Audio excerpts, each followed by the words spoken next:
This podcast is brought to you by Renewal by Andersen of Central Pennsylvania. The area's top full-service replacement window service, Renewal by Andersen of Central Pennsylvania custom builds and installs every window they sell to the strict quality standards Andersen is known for.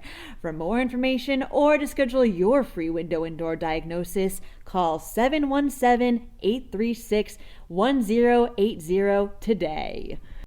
Hey Today in PA listeners, got any thoughts on the stories covered here or on Penn Live? Well, tell me all about them for Listening to Listeners, an upcoming Today in PA segment where I'll read those thoughts to make sure you have a say in the news.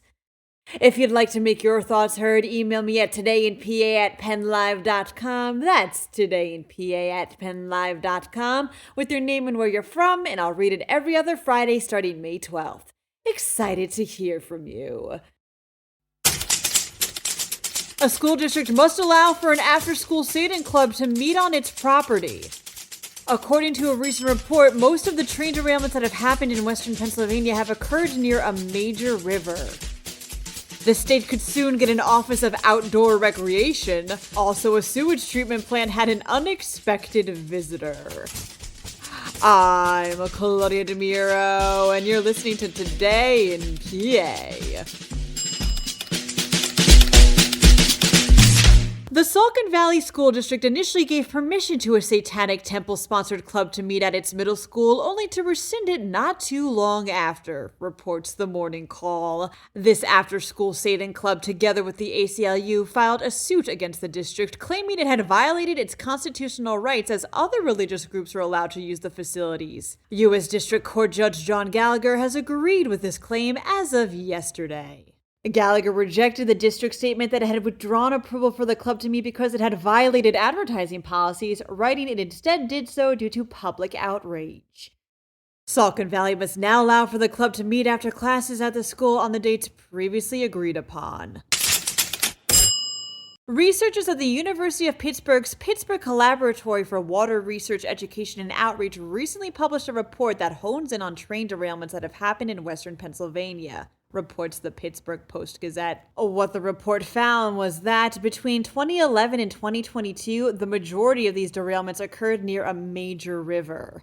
According to the data taken from the Federal Railroad Administration, 211 out of 270 accidents happened within 300 yards of these bodies of water.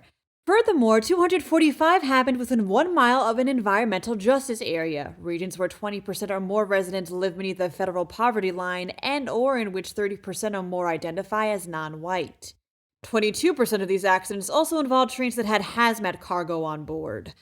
Concludes the report, quote, "For now, the data clearly illustrates that railroad safety is an ongoing threat to our communities and waters and deserves increased scrutiny and policy action." The state could get an Office of Outdoor Recreation in the future, states the York Daily Record.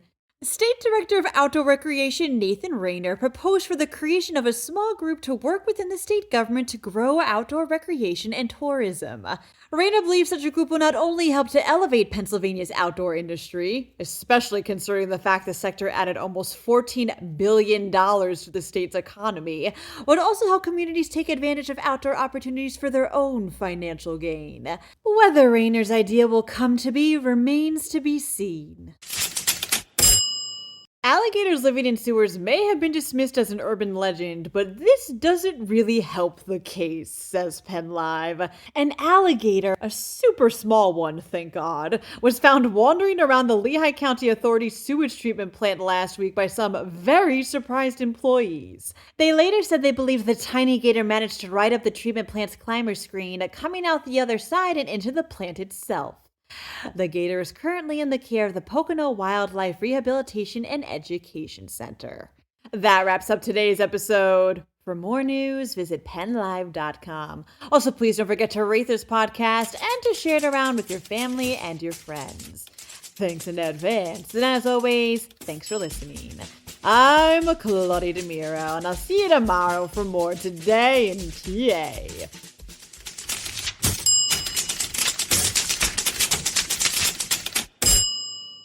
This podcast is brought to you by Renewal by Andersen of Central Pennsylvania. The area's top full-service replacement window service, Renewal by Andersen of Central Pennsylvania custom builds and installs every window they sell to the strict quality standards Andersen is known for. For more information or to schedule your free window and door diagnosis, call 717-836-1080 today.